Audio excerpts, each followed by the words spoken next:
How's it going, ladies and gentlemen? My name is RuffledRowlit, and welcome back to a brand new video, lads. Either way, guys, we're going to be taking a look at some Pokemon news that have come out. For example, the Serbia update here for Pokémon Legends ZA. They're saying that version 2.0.1 is now available. This actually happened like last night. I haven't been able to record a video about it, but apparently several bug fixes have been happening for Legends ZA, as well as them now actually making a change, which allows you to be able to hold 999 I think I said 4 nines there, mega shards all at once. As you guys know, up until now, you only could max out at like, well, 1,000 essentially, but now you can go up to 10,000 more or less, which is pretty nice. So yeah, it's a few changes that have happened. I know a few other people have posted about it, like for example, Centro saying you can now put purchase multiple berries at once. If you have the DLC, you can buy berries from the clerk at Novo Cafe truck number 3. The maximum number of mega shards you can hold has also been increased from 999 to 9999, right? So basically 10,000. It's actually a lot of small, not small, but a lot of bug fixing and a lot of just quality of life improvements and stuff is what they're seemingly adding with this update. At least that seems to be the case as far as we can tell. I don't think really anything much else has been happening, but it's a good thing though that they're still updating the game and not just kind of leaving it in the gutter. Though it does make sense that they're updating the game maybe now because we are really close to Pokemon Day, and most likely on Pokemon Day is when we're going to get either a little side mission, or we're just gonna get the whatchamacallit, the kind of ranked reward changes, specifically for Mega Garchomp Z, right? If you guys do not know, Garchomp is getting a Mega Z evolution, which we already know about. We already seen it. It's already been data mined, but there's no official way to get it in the game legitimately at the moment. The only way to get it is to hack it in, but we're most likely going to get that added next, right? That's going to be probably the next, either ranked reward or just a gift thingy you can do. Or you guys know how we got Mega Diancie and Mega Mewtwo in Legends ZA. Something like that's most likely going to be the case. So again, just stay tuned for that. It'll be very interesting when it does come out, which probably will be Pokemon Day. Because if you think about it, today is when I'm recording this, the 22nd of January. So we are basically just a month away until this thing drops, right? The actual Pokemon Day, the presentation, everything. And that's going to be huge, by the way. I cannot wait to stream and talk about it. I haven't done a stream in a long time, so it's going to be exciting to actually have something to talk about again and be excited for. And I do have a reason to be excited because we've been seeing some stuff from Game Freak, especially today, that I'm going to talk about at the end of this video, which kind of gives me a little bit of hope. But that was one of the first few things. The next thing, though, is this right here. This is apparently Serbia is going to be opening their slots for the European International Championship, so you guys can register for that. So yes, the championship are going to be taking place right now, which makes me a little bit, and the reason I bring this up at all might not make sense to you, but it's specifically because I'm curious about how is everything going to work this year with Pokemon, Champions, right? If you guys do not know, Pokemon Champions is going to be the next competitive Pokemon game. I think I've spoken about it before, but we're going to search it up really quickly here and just look at the website of it, because I haven't checked the website in a long time. But if you go right here, Pokemon Champions, apparently Pokemon Champions leaks claim you can catch and transfer Pokemon to Pokemon Home. We're going to take a look at that actual post as well. But here's the thing though, right? If you look at the actual website, there is only the, mention of being in 2026. We don't know when it's coming out, but we do know, according to, the Pokemon company themselves, that this is going to be the main game for the Pokemon World Championship this year. And the World Championship is always in August. So wouldn't it make sense then for this game to come out very, very soon, if not even on Pokemon Day itself, which would make sense, wouldn't it? If we look at the actual registration here, because I don't know when the international thingy is, I think it's now, literally I think, I don't know if it's this month, but I know it's basically now. Oh yeah, literally now.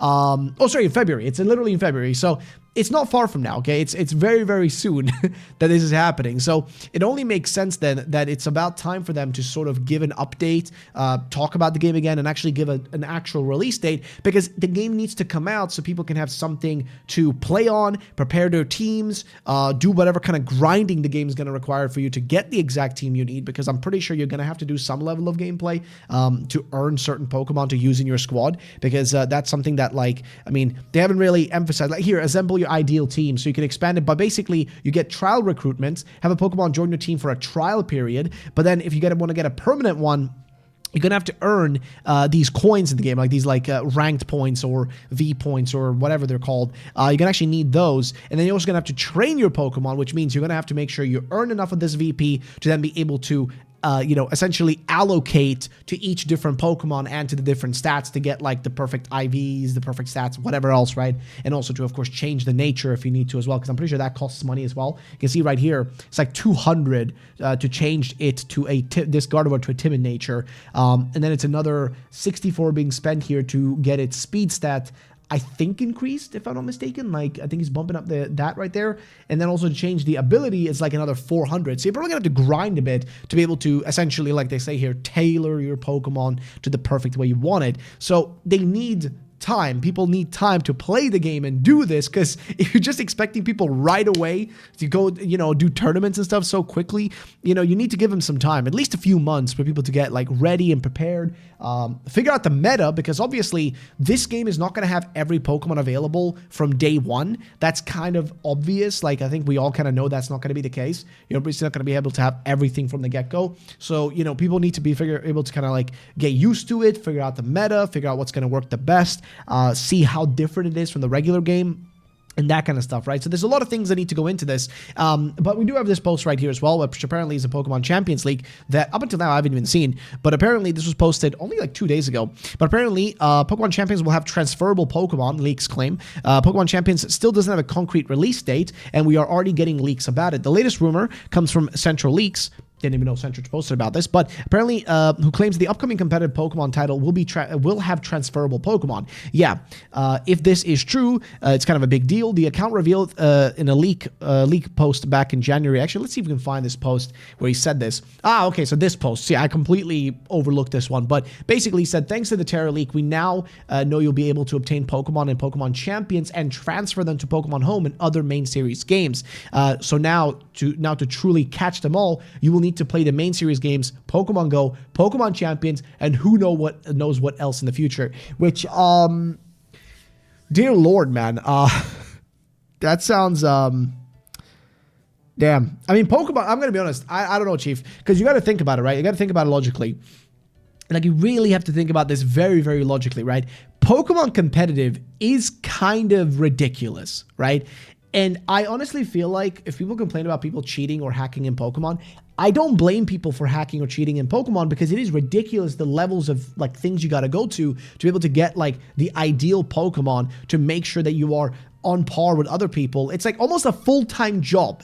Like, I've seen, there's like a whole video on YouTube, a guy who explains like the whole method behind everything. It's essentially a full-time job, just making teams the legitimate way, again, quotation marks on that one, the legitimate way, which implies, oh, breeding for the perfect IVs, and then of course getting like the perfect Pokemon that you can do breeding with, and you know, you need like a 6 IV perfect IVs like Ditto to be able to breed for the specific thing you need. Then of course you got to make sure you get like the exact moves you need for it. You got to get like the exact abilities, the exact whatever. Like, there's so much of that. Of course, they made it easier thanks to things like golden bottle caps and that kind of stuff over time, but it doesn't change the fact, obviously, that it's ridiculous how many games you need to be able to get certain Pokemon, and the process of doing it, especially because more recent games have less Pokemon in them. You don't have a national dex anymore that contains like every single Pokemon. Like, every game is missing some level of Pokemon. So it's really weird, because imagine if in this game they add a Pokemon that just isn't available in Scarlet and Violet or in Generation 10,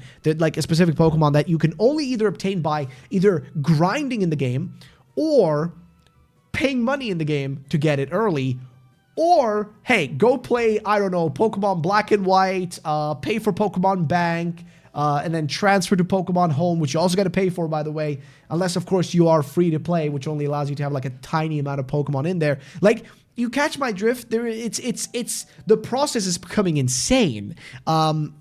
But either way, according to Central Leagues, players will specifically be able to transfer Pokemon obtained in Pokemon Champions into Pokemon Home. Thanks to the Terra Leak, we now know you'll be able to obtain Pokemon Champions and transfer them to Pokemon Home and other main series games. So now, you can to truly catch them all, you will need to play the main series games, Pokemon Go Champions, and who knows what else in the future to be able to get them all. As for whether the rumor is true, it is complicated. Back in 2024, the Pokemon Company had a major breach of its data. We already know this, so nothing too crazy in regards to that. But yeah, it's interesting.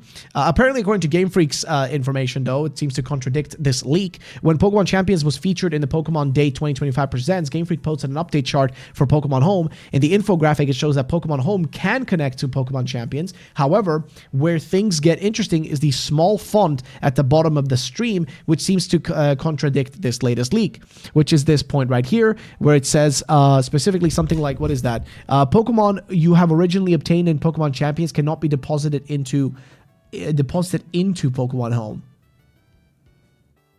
Okay, so that's not really contradicting, is it? That's just saying that Pokemon you get in Pokemon Home itself will not be something you can transfer over into a regular Pokemon, or sorry, into Pokemon Home. So you can just you can only do a one-way street, right? It only goes one way. They're able to connect, but you cannot put them back, which...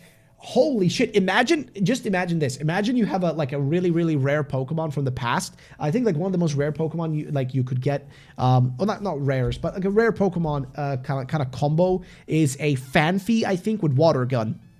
Which thank you to one of my viewers here who actually shared this, kind of a cool fact, to be honest with you. I only learned about this myself, very, very recently. But Cattle14, thank you for that information. But yeah, that's a rare Pokemon, for example, or not rare Pokemon, but a rare thing to have, a Fanfy with a Water Gun. Imagine something like that, a really rare Pokemon with maybe a really rare Pokeball combo or something, and you just shove that thing into Champions. What do you do then? It's stuck there. You cannot get it back. It's really weird, but I guess it's in some way to stop people, because I can see what this is. This is most likely to stop people from being able to put a Pokemon into Champions and then modify the statistics on it and then put that Pokemon back into the mainline game to make their playthroughs easier, or to make the competitive in those games easier. Because keep in mind, one thing that is going to change, one thing that genuinely will actually change with Champions coming out, is that VGC, the actual proper competitive, is going to move away from the mainline games. But that does not mean that competitive or multiplayer isn't still going to be in the Pokemon games. You can still going to be probably able to battle in Generation 10 with people on the internet, but it's not going to be the way that competitive players are meant to be competing with each other. It's supposed to be just more casual at that point.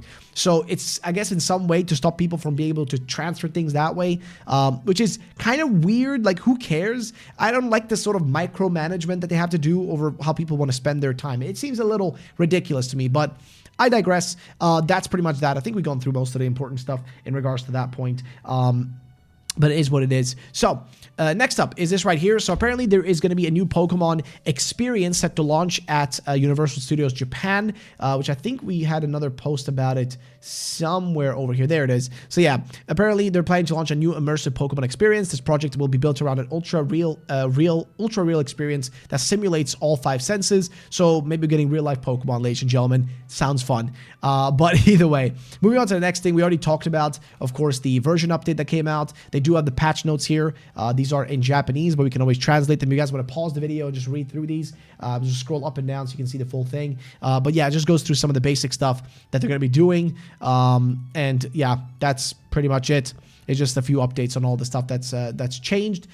Next up, though, and it's something that I'm really excited to talk about, and this is going to be about a Game Freak's upcoming game that has nothing to do with Pokemon. So Game Freak's game Beast of Reincarnation has been in development for 6 years. They just mentioned this because they just did a presentation during Xbox's basically think of a Nintendo Direct. Well, Xbox does their own, or think about PlayStation does them too, their presentations where they reveal new games. Well, Xbox did their own, and Game Freak was there, and they were showing off their upcoming game, Beast of Reincarnation, which I think comes out this year.